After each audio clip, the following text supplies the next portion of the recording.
I think about ready to start. And if there is someone who is willing to offer us an opening prayer, would I be able to get you to volunteer, raise your hand, or get my attention? Appreciate it. So Maku has an IPSO announcement. I'll turn a second over to him for that.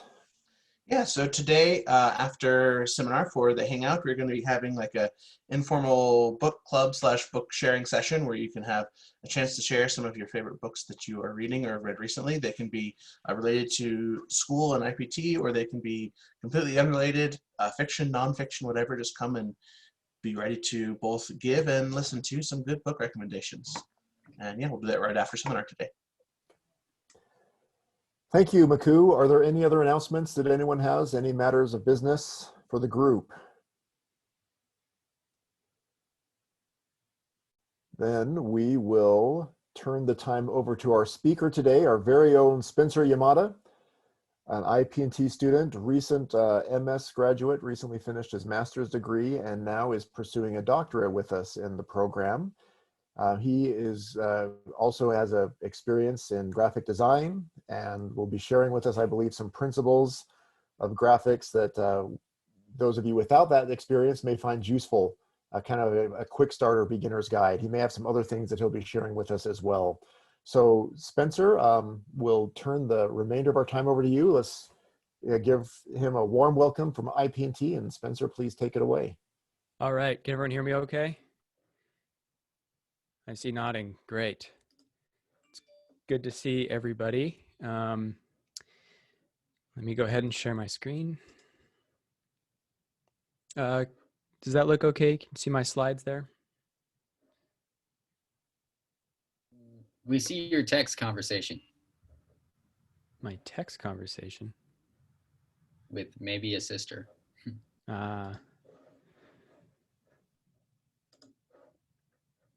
There it is. That book better? Yeah. All right, thanks, Will. You're like the only person I see on there, so. All right, yeah, let's get started. I've got some, like Jason said, some, or Dr. McDonald, some good basic intro principles that I think will be useful. And if you're well-wised in these ways, perhaps a different point of view can be helpful as well. So I thought I'd just find a cool picture of myself. So this is the coolest one I could find, but I am, like Dr. McDonald mentioned, I just finished the master's and I'm cranking away in the PhD. And previously I worked as a full-time multimedia producer for BYU. So I helped do like social media campaigns and make movies and videos and a lot of posters and flyers and that kind of a thing. So if you've ever walked around campus and wondered how exactly you get a poster up, I can tell you it's not easy, but it's doable. And then more recently, I've been working for a leadership consulting company as a learning designer there. So I'll tell you more about in that minute. And then also I do a lot of freelance work. So I make a lot of movies for companies. I do like weddings and that kind of a thing. So right now, I just thought I'd tell you about my work now. I think I always like seeing what people do with their degrees here. So I work for a company called Merit Leadership. It's based in Utah and Provo. It was started by some Marriott School professors. They just wanted to get some of their research into more practical realms. And so we develop training programs for organizations and companies. So a company will actually come to us and say like, hey, we need to do a training on ethics for our company. And we'll say, cool. And we'll like make them a training program. We also have assessment tools that we distribute and manage. And then as well as we just kind of go and do like leadership seminars and trainings. So if you ever had like a company retreat, had some guy published a business ethics field guide. And we're developing higher education products. So products for use in universities. So what do I do as a lead learning designer? And I need to qualify this to say I'm the only learning designer, but I am the lead.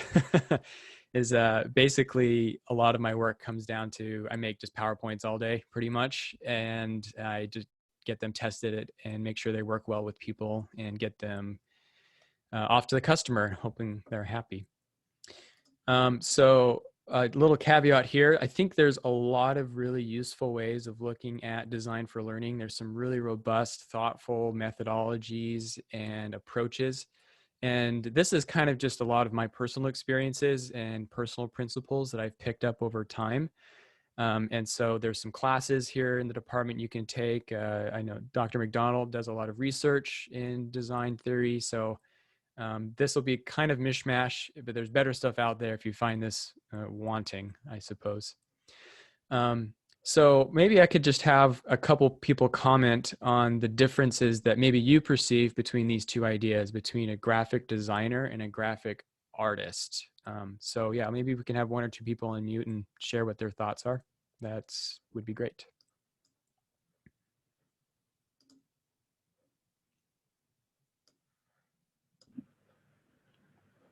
I think that with a graphic artist, you might have a range of purpose for the art, whether it's conceptual or expressionist or representational, but it could be, part of that artist's expression. And that could be for another person's expression that you're creating it for, but there's different purpose. Whereas with a graphic designer, there's a very specific, maybe functional or instrumental purpose for the art. Yeah, I love that. Let's have another comment. Anybody else?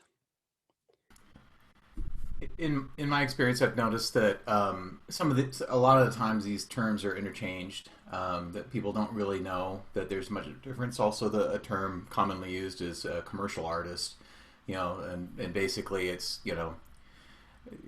I think that a designer, the connotation there at least is that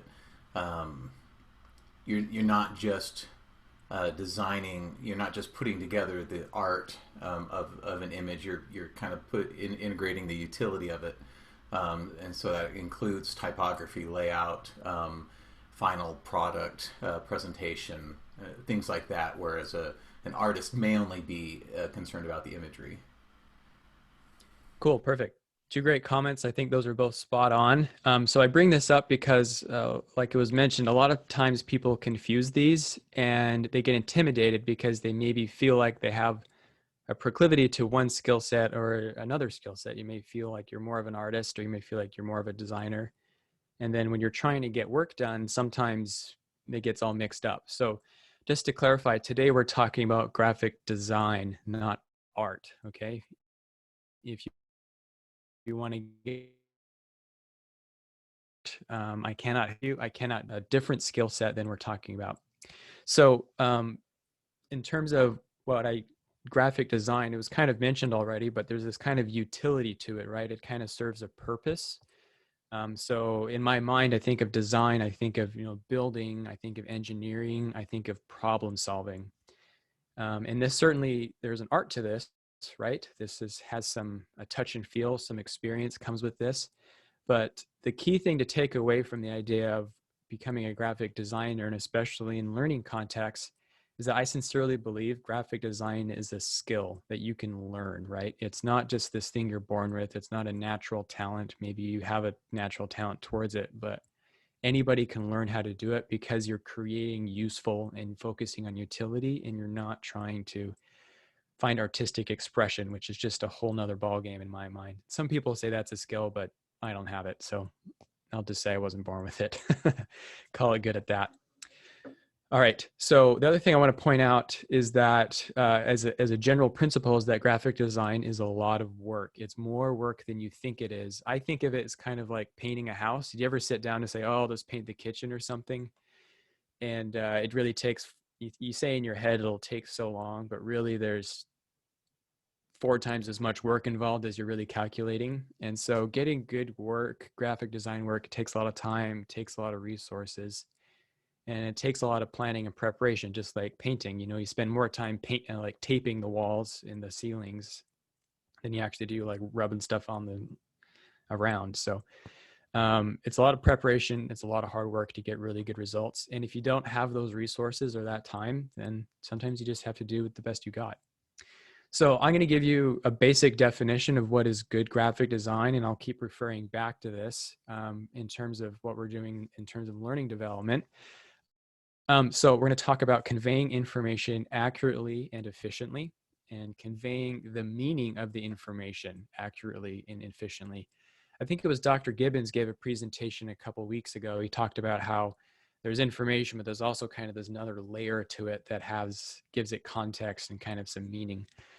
And the idea is that there's going to be words and images and all these different parts that all work together to create something that's more than just the sum of their parts. It's a holistic kind of view of what you're building and creating. And so I have this picture of food here because it's a good example, right? We have this pasta, we have these cooked carbohydrates, long carbohydrate chains cooked into sheets with crushed up plants. Looks like some tree nut chunks and fermented cow milk pieces on it, right? But altogether, it's a dish, right? It has this belonging all at once. So a couple other analogies I'll just throw at you. A restaurant is more than just the food, right? It's ambiance and the food together makes a restaurant. I'll tell you a quick funny story. When I was a little kid, and we were walking around with my mom, and mom's like, "Oh, let's get McDonald's," because my mom loves McDonald's, which was a great childhood. um, and we went into this McDonald's, and it was really weird because we walk in, and this woman walked up to us and said, "Hey, how many in your party?" And we're like, what, 4, I guess? And she took us to a booth and sat us down and gave us a menu from McDonald's, and then came back with waters, and then took our order, and then came back with the food. In the meantime, there's a concert pianist up above on a balcony playing Mozart or something. And we're sitting there eating a Big Mac, but getting this 3-star restaurant experience. And it just didn't match, right? It was kind of weird, right? It didn't quite work right. It was good McDonald's. It was a nice, ambiance, but it didn't work well together. So another example is we talk about music. There's lyrics and the harmony and the sounds that go with the lyrics. And so putting them together skillfully will make something more than just a poem, and then more than just some abstract noises, right? Working them together is what makes the difference. So I'm using graphic design in this instance to define it as we have information, and then the emotional impact of that information working together will give us a meaningful design. So a first question is, can a design look good but actually be bad? And I think everyone would probably nod their head and say, yeah, I mean, there's a lot of cars out there that look pretty good and don't actually work that good, or that kind of a thing. But I had you all watch this video before coming, and hopefully you got a chance to do that. Hopefully that was interesting. Does someone maybe want to summarize the video really quick, just so we can refresh ourselves, and maybe for those that didn't have the opportunity to watch it, to have a volunteer? I can do it, Spencer. Go for it. Thank you. It was short and to the point, and it was a fantastic video showing that good design, and especially good typography, can be really helpful in eliminating confusion in some pretty high-stress situations. Perfect. Cool. What was the story that it told? What was what went down that they're kind of highlighting? They talked about 2 cases of awards, one at the Oscars and one at what are they called instead of beauty pageants now? I don't remember. A merit scholarship. It was like the Miss World pageant or something, right?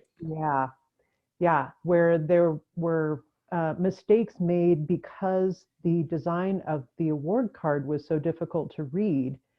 And then there was a particularly powerful part about redesigning pill bottles so that people understood what they were taking, who the pills were for, and they could read bottles clearly because they'd been redesigned. And then that design was lost when there was a buyout of Target pharmacies by CVS. Perfect. Thank you so much. So they kind of highlighted this specific screenshot, right? It was at the Oscars, and they read the wrong cue card to announce the winner of the Oscar. And it's because they handed the guy the wrong card. And so he read the wrong winner, but it was a high stress situation. He kind of panicked, and he read the wrong part of the card. And so it just was kind of this disaster. So I'm wondering if there's any other important takeaways that anybody else had from watching the video that want to chip in based on our summary. If you, Spencer? so let's hear it. Yeah.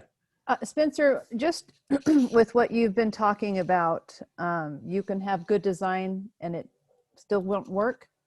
I'm sure the designer put a lot of effort into those cards, but the way the person saw it, they didn't, what should have stuck out didn't stand out. And so the purpose of it was a wash because he couldn't read it right. And so I think those little changes that they were able to make, the design, the way they placed it in the font, everything, it led to a better outcome. It could lead to a better outcome. Yeah, for sure. I like how you brought up kind of the purpose, right? Oh, we'll be coming back to that again. Yeah, any other takeaways from anybody else from the video? So Spencer, one thing, not just from the video, but I think something that I took away was just the power of design and how, like, sometimes we think in words and the things that we communicate that the words are so powerful, but the design has such a power to change our attitudes and actions. Especially like in this, it was specifically a high stress situation. I'm going to kind of turn this a little bit to a different area where design is also used. Just in the last year, we've learned a lot, my husband and I, about design, like on street design, and how that affects people that as they're driving or different things. Like when you go down a road, you may have a speed limit sign, but that only has a very small impact. However, the design of the street around you has a much stronger impact in changing your actions than even just the communication of a speed limit. And so to me, that was one thing that I just took from this video, is that the power of design in communicating a message is so strong. Very cool. Thank you. Let's have one more just takeaway from the video. Anybody else?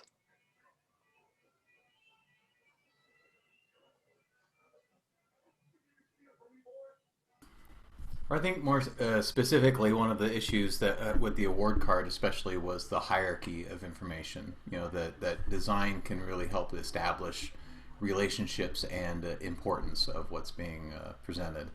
Even though the design looked good, it didn't emphasize what was important to be emphasized for that situation. Very cool. Yeah. So a lot of good comments. In general, the point I'll just throw out there to complement everything that's already been said is that design happens in a context, right? You don't just make something, it's making something that will be used and implemented and encountered and that will hit people within a situation, right? And so we have an opportunity to really influence and impact people as long as we can understand that well and prepare for that well. So I'll give you a general principle here, is that a question you need to ask when solving design problems is, does your solution cause more problems?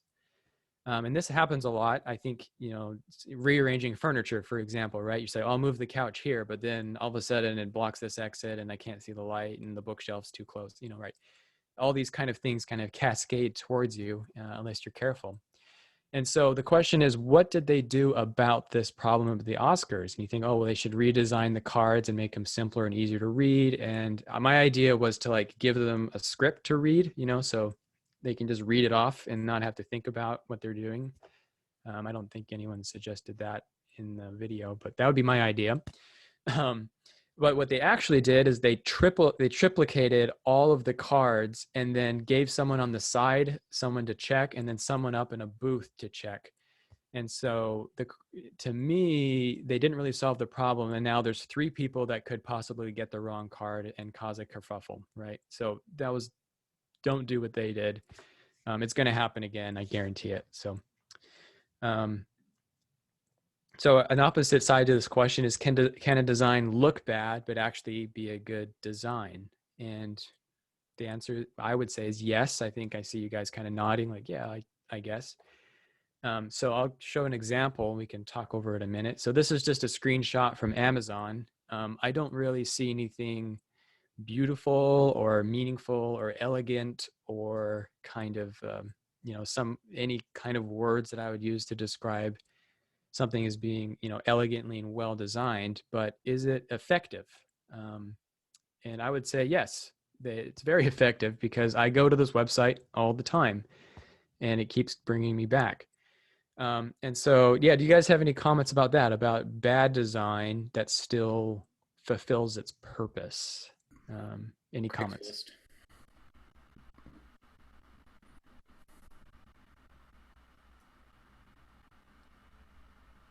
I thought I heard somebody. Did nobody? We can Oh keep- yeah, I said Craigslist. Craigslist. Sure. So Korean cars, in my mind. is it bad design or is it just not as pleasing of an aesthetic? Yeah. So there's the question, right? Is it a good design? Is it just not good looking though? So, all right. I think I get the idea. We'll move along here. All right. Yeah, I thought we'd just have a discussion here. I don't really have anything specific in mind. But what does it feel like when you encounter something that you just like is perfectly designed? What do you notice first? And what's the emotional impact of that? You guys have any thoughts? Spencer, one thing I would say is when you say something, it's like a perfect design, I guess what I realize is what's perfect to me is not perfect to somebody else. And so when we're trying to design perfect, it's like, what can we get the most utility for the most people given what our outcome is? Because somebody else could look at that and say, I don't know what I'm supposed to do here. I don't understand. So I think you really have to know who your market is to see if you're hitting marketing, getting to the people or the context that you want. Yeah, I love that. Perfect. Anybody else? I was just about to say exactly what Professor Kimmin said in the chat. You might not even notice it. Oh, I haven't been noticing. No. No, I mean, like, you might not notice design. Oh, right. If it's perfect, yeah. That's a double whammy on me there. Yeah. Yeah. Don't you notice that sometimes do you ever like finish using something and then you realize like, whoa, I didn't even notice using it, right? It kind of fades away. Which to me is a big difference between graphic art and design. Art is meant to impact you. In some ways, design is meant to kind of support, but not really take a leading role. If that's a definition you guys really care about talking about. Any other thoughts? Perfect design. How does it feel? How often does it happen? How many times a year do you encounter a perfect design? I think that's hard to tell, honestly. I think perfect design is different for different people, right? Like for me, it's all about functionality, if it's useful. But for my wife, it's all about the aesthetics of it. And she values that and will just go crazy over the design of something when I'm like, yeah, but it's hard for me to hold that bottle because it's square. I don't know, something like that. Very cool. All right. Any last comments before we move on? All right. Let's move on. So just shifting gears a little bit, talking about the idea of branding and what a brand is. The easy definition of brand is look and feel, right? How something looks, how something feels. And so a meaningful brand comes from consistency over time. A lot of people think just a good looking brand means it's good, but really a meaningful, useful, impactful brand comes from consistency and its applicability in lots of different areas. And so I'm going to talk about this idea of a style guide. That's just a useful tool for you to achieve that so you can have a nice, consistent brand look and feel. So a style sheet is a constitution of your visual representations of your organization. So it's going to have your rules for how you decide what to put, how you represent things, how you design things. And then again, it makes sure that things are consistent, especially when people come and go, when over time things happen. If you have a large organization and you have a lot of people working on design, then you can all make sure everything matches. So often you'll have fonts on there, you'll have colors, you'll have logos you're allowed to use and the rules for using those logos, the patterns that you use in your design, and just kind of these, I guess it's a heuristic, right? If you want a big word for the day, it's a way of thinking about and shortcutting these design decisions. So I just have a couple examples just so you can see what I'm talking about. It literally is a document with stuff on it with rules. So this is a random company. I'm sure it's not even real, but they have their logos, they have their colors, they have the secondary colors, they have the typography. So they have the font they're allowed to use and what sizes, and then the elements of graphics. This one, oh, my computer froze, sorry. This one's from Nike, and I found it on Pinterest. I don't know if it's actually a Nike style guide, but it gets the idea across. And so they have this paragraph that describes, it's really blurry, sorry, but it describes the rationale for things. And it has these diagrams to show where certain elements of design need to go on the page. And so the idea is that anybody could come in and make a Nike looking poster without having a ton of prior experience. Here's another one. It's the Royal Mail, I guess, has a style sheet, good for them. But again, their logos, their colors, how to design their vans, and then how they're supposed to be oriented, that kind of a thing. BYU has a pretty extensive style guide, branding guide, has a whole website called brand.byu.edu. So I just grabbed some random screenshots to show you what's on there. So for example, there's terms, and they have this huge glossary of BYU stuff and the rules for what you're allowed to say, how you're supposed to represent it. So you're allowed to say, you know, the De Jong Concert Hall or Garrett De Jong Concert Hall. You're not allowed to just call it Young Concert Hall or something, right? Oftentimes they'll have rules for how to use your logos. So here the BYU logo has a rule that then there must be space around the BYU logo equivalent to the B. So just as an easy guide to make sure there's space, because that's a rule they want, that the BYU needs to kind of stand alone and be represented. And then there's rules here for what the colleges and departments, their graphic design needs to look like. So maybe I'll pause really quick. Do you guys have any questions about style guides and how to use them and make them? I kind of just motor mouth through this, but yeah, any other quick questions?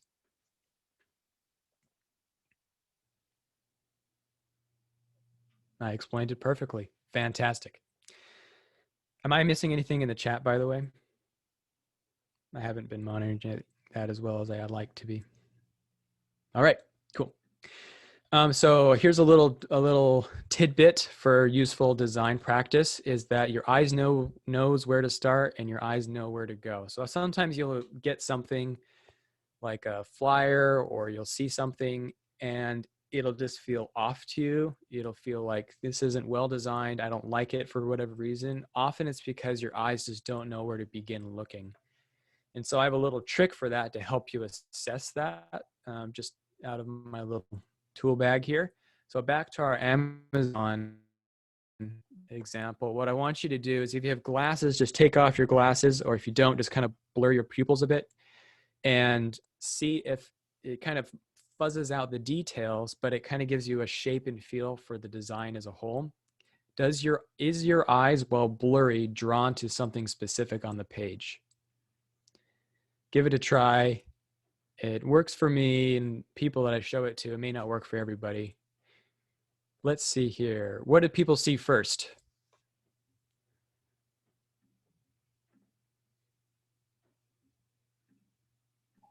I see the video in the upper left. Video upper left. I'm seeing nodding heads. My eyes just went to the center. To the center? Okay. Maybe I take my glasses off, I can't see a thing, so that's often where I end up looking. Regardless. I think that the video has the heaviest weight on the page, but the today's deals is still legible, and so that would be the area of first probably attention is what you can actually read at first glance. Yeah, for sure. My eyes went to this smartwatch with the box around it. So anyway, I think it's okay if we look different places, but the idea is that your eyes go somewhere. And if you just blur your eyes a little bit, sometimes you can get a better feel for where somebody's eyes will go who hasn't seen it before. So just a little trick. Hopefully that's helpful. All right, let's talk about logos. logos are a little tricky. And so basically my rule of thumb is almost never. And so, especially within learning, where you're trying to convey information quickly and smoothly, my personal thought is to use symbols, icons, logos only when they're ubiquitous and obvious. If you catch yourself making new symbols to support your design, I would check myself and be really cautious about that. The reason is that because then you have to explain what that symbol is, and it just adds layers to the content that aren't absolutely necessary. So my general rule is that if you have to explain your symbol, just use the words and don't use the symbol, because then you can just say what you want to say without complicating that process. And so the most obvious symbols for conveying meaning are words themselves. So I like using words more than I like using symbols. You have to find a balance there's a lot of exceptions to what I'm saying. But in general, I would say be cautious about using lots of symbols and logos in your design for learning. Hey, Spencer, one thing that I think is that I'd like to say is that a logo is not necessarily an icon or a symbol. I mean, the logo is a very specific thing, that like the Nike logo or a company logo that you're doing work for. And there's some cases where you would definitely use a logo if you're talking about a specific thing like BYU, unless it's just in the body of text. And so I don't think I would necessarily lump logos in with icons and symbols. Okay, I love it. Thank you. I dig. So let's just take Dennis's useful adjustment there. So this is an icon. This is a symbol I made for somebody else. And they really loved it. They thought it looked cool. It looks neat. I'm staring at it. I find a few bugs in it, but to me, as a learning developing designer, there's so much going on here. It's kind of complex. It's got symbols. It's got words. It's got this Venn diagram that somehow also has stages to it. So it's kind of, ontologically, it's got some issues. And so this is something that I didn't love, even though it looks kind of cool. And to me, it doesn't actually transmit meaning and information very well. So, I mean, that's just a personal story. Basically, what you don't want is a bunch of hieroglyphics in your design. Does that kind of make sense? Like, you don't want just a bunch of new things that somebody's trying to decipher as they work through your design. Can I get some nods? Is that a little more helpful maybe? Dennis, did I cover that okay, you think? Well, yeah. I mean, basically, because if you're using an icon or a symbol that's not universally interpreted, then you might be missing the mark on your message. Very good. Thank you. Always agree with me, Dennis. Life will be better. All right. So just for an example, I want you to, I'll just buzz through this. But most, if not every single logo for a Fortune 500 company is not actually a symbol. It's what we call a word mark. It is a stylized version of what their company actually is. Does that kind of make sense? And so the big two exceptions to this rule are Apple, whose symbol is an apple. So I don't really count that as much. And then Nike, right? Everyone can do the Nike swoosh. And there's no Nike, you see that and you think, oh yeah, Nike, that works pretty good. Nike is an exception. But the thing is that for 30 years, the swoosh and the words were actually always together. And over time, they've kind of divorced them and made them separate marks. So just keeping that in mind, best practice is almost always for a logo as opposed to a symbol. And it kind of speaks to the power of words themselves in design, is words are better than abstract symbols. So hopefully that's helpful. It makes you think things through. The problem is logos are fun, right? Like, oh, cool logo. And sometimes they don't actually work as well as you hope they will. All right, so I'm just going to transition to communication, right? Graphic design is about, and working together with people is really hard. That's a lot of the blood, sweat, and tears. So when you're a designer, here's some just basic questions you can ask your client. So you say, do you know what you want? And sometimes they don't, and that's okay. And you can provide suggestions, Google around, go on Pinterest. Pinterest is the bomb. You can ask them, what problems are you trying to solve, right? We talked about design having this utility, having this purpose. What is the purpose you're trying to achieve? What do you guys have any ideas, right? Do you have an inclination of where they should go? And then, of course, do you have a style guide that I can use? I really want to come to this idea of what is the job the design needs to fulfill. And it's kind of hard to think, what is the difference between what problems are you trying to solve versus what job do you need to fulfill? And I want you to think of it this way, is saying, what do you really need, right? So beyond just like an Oscars card that announces the winner, that's the problem you're trying to solve, right? The person doesn't know, needs to be revealed, put it on a card. But what do you really need in that situation for this design to accomplish? And so we talked about this for the Oscar one. And what the person really needed, right, was a cue card, right? Was to know what to read and to know if there'd been a mistake. That's really what the problem was. I'm curious, what do you guys think the job to be done or the real purpose of the design of this Amazon page is? What do you guys think? I have something in my head, but I'm curious to see what else is out there. To get you to click on something. Yeah. Okay. I love it. Cool. What else? To give you lots of choices or options, right? Cool. I think that's an aspect of the design, but I maybe try digging deeper into more of the emotional draw of this design. Like, what is it really doing to you? To encourage you to find something to purchase. I'm going to rephrase that, Dennis, and I'm going to say it's going to feed the shopping addiction. Mm-hmm. Yeah. Does that make sense? Yeah. And like, while you guys all described the attributes and features of this website, right? It draws clicks, it gives you options for purchasing. What it's really doing is enforcing the addiction on you.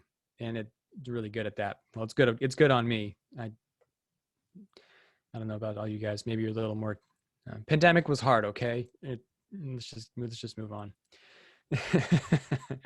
Anyway, does that kind of make sense? The idea of what the job of a design? Do you guys have questions about that?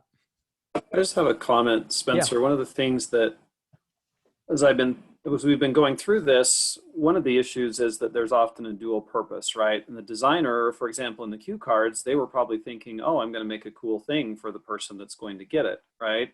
And so I think that what needs to be focused on is what is the primary, the most important purpose. And this was really interesting to me when I used to work at a small college, and there were all kinds of things that everybody wanted on the homepage of the website, right? Mm-hmm. And so then finally they hired, someone who was more of kind of marketing, and they said, well, anybody who is here can find what they need to in a few clicks, but what the purpose of the website is to bring people here. We want it to be promotional. And so I think that the key for a graphic design is to figure out what the primary purpose is and to focus on that purpose. Yeah, I love that. Well said. Anybody else? Comments or questions? Well, I have a comment, actually. I think that the principle that you're getting at is really helpful, especially in learning design, because I think I work for a technology company, and we often have these kind of, spaghetti soup kind of, diagrams of networks and stuff that show everything about the network, and so a lot of, I guess you could say, non-design oriented developers will just put that slide on the page and then add some narration to it, and, we'll talk to it.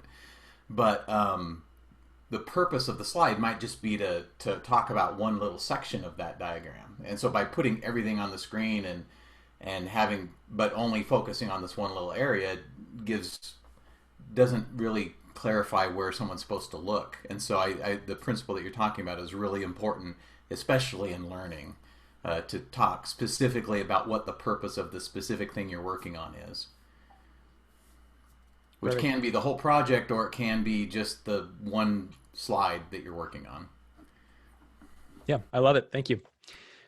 So again, I'll reinforce this though. Thinking about the job and what it really needs to do is going to move beyond just the features of it.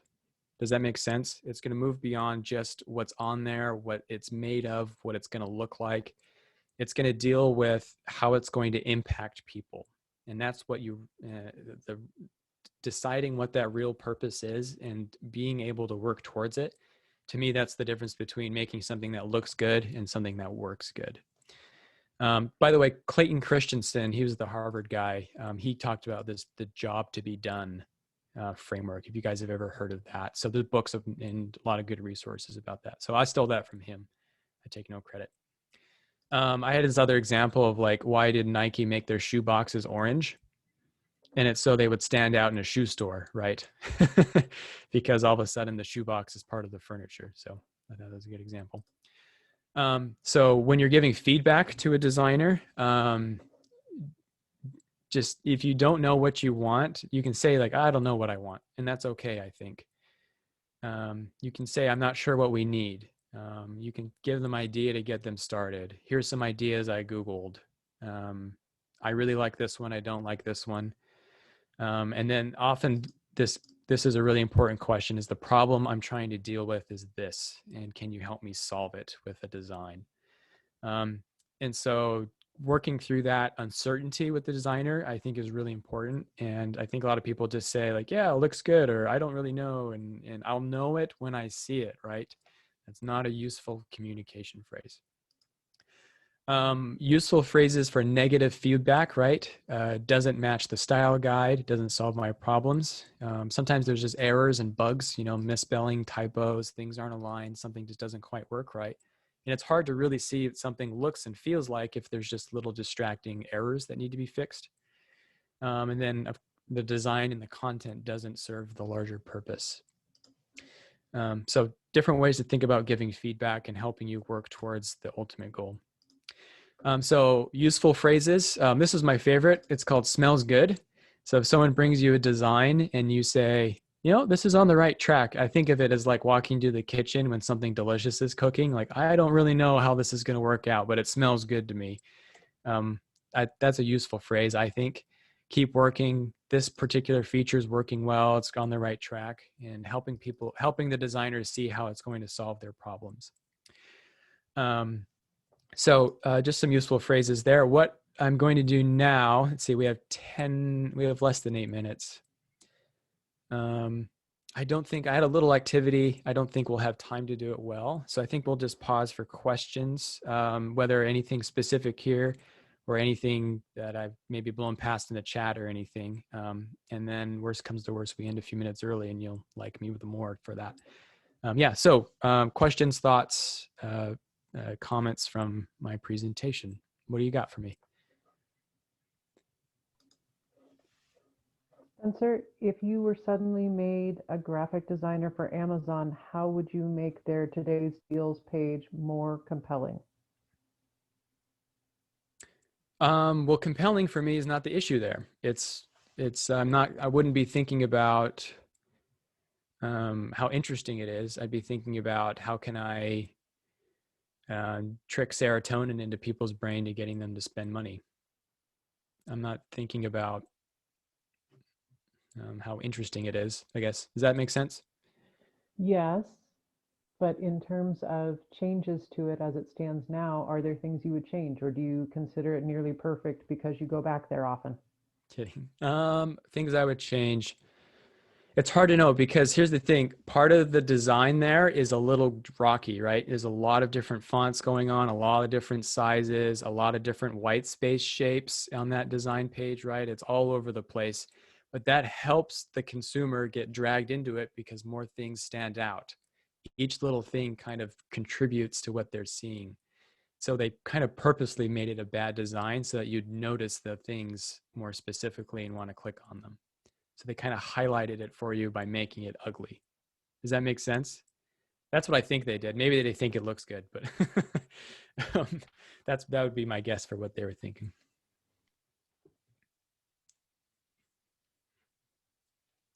Other questions about design and learning? I was just going to ask which courses in the program have you taken that kind of focus more on design? Like, did you take the UX design class and stuff? Yeah, I did. I took that. Mm-hmm.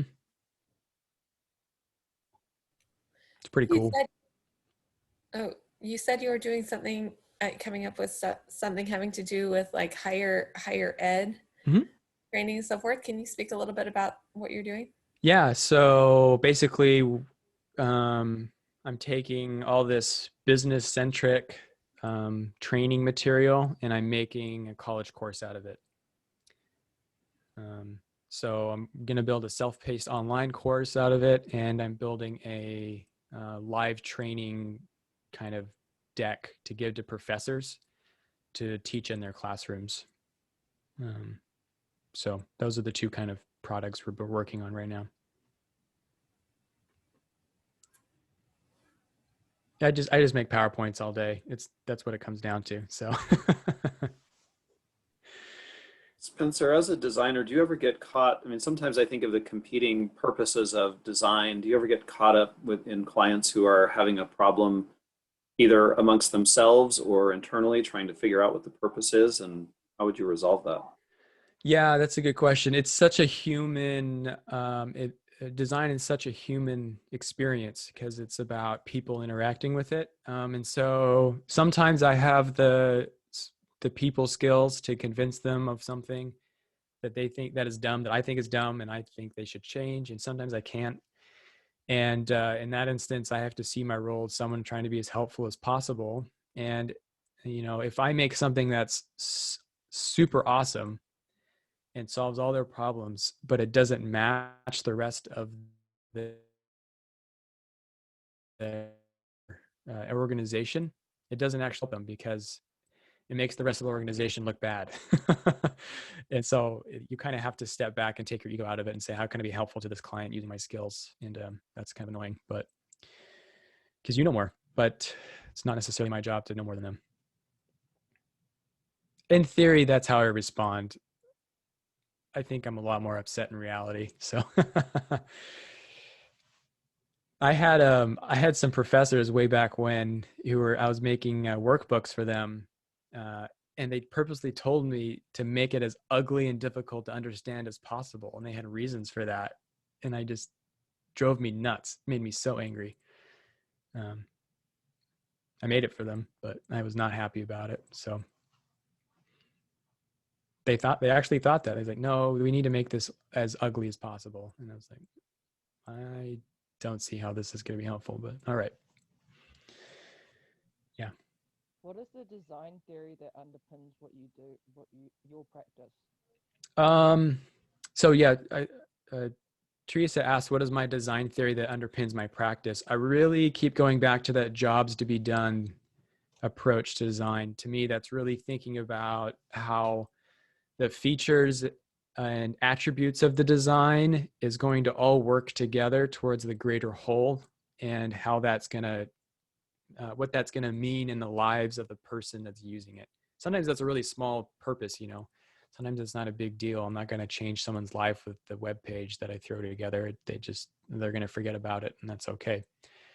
But I really like that. Like, what is the job to be done here? What do I really need to make? And that really kind of guides a lot of my thinking, both in graphic design and in learning design.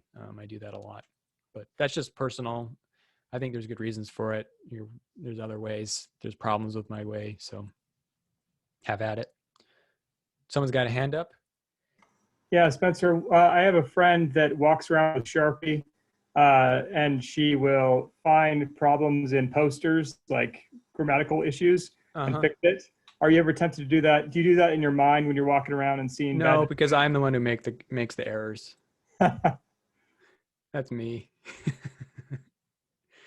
But it's really hard because you're the one staring at it all day, and you stared at it for 3 days straight, and there's an error in there, and you're used to seeing it, and you let it go to press, and you just spend $500 on printing posters, and you just got to put it up. And you just have to get in my office, my team, when I ran one, I would say there's a triple check rule. Everything needs to be 3 different people need to look at it and find the errors.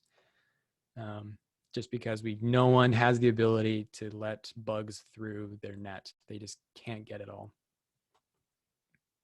I have a lot of sympathy for spell typos. I'm the guy doing it all the day. So with that, it looks like I'm just about out of time. we'll distribute my email. I'm happy to answer further questions. Yeah, hopefully this was helpful and this was fun for me. Get to yap about something. But yeah, I'll turn the talking stick back over, I guess. All right, thank you so much, Spencer. Let's give Spencer a big round of applause.